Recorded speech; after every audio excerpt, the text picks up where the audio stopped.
One of my favorites was that sort of self-confident people interpret the feedback in the way that they choose to.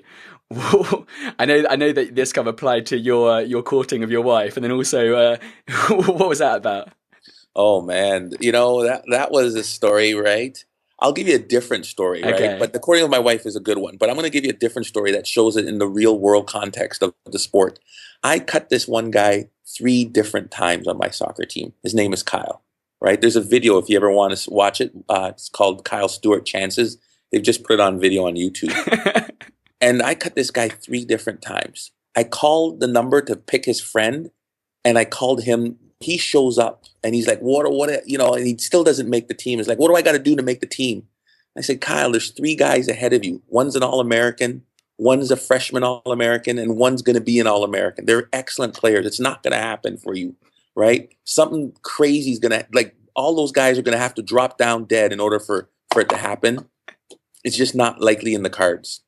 But he's like, but you're saying there's a chance. It's not impossible, right? Like, I kid you not, this kid ended up being the starter and OUA All-Star of my undefeated team that was ranked number 2 in the country, right?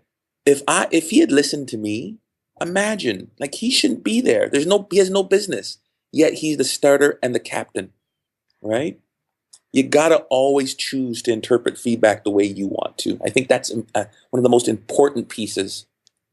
so you've got like the reality that everyone else sees, they interpret their perception of it. You've just got to just take the bits which work for you and then discard the bits that don't, and you got to what? Yeah, and some people are like, well, that's delusional. I know there's a lot of people. I'm not saying like, Celine Dion is gone down sick and you want to sing the song because you watched Titanic 150 times. Closing item. I'm not saying that, but there is an element that other people are going to think you're crazy for pursuing your dream, right?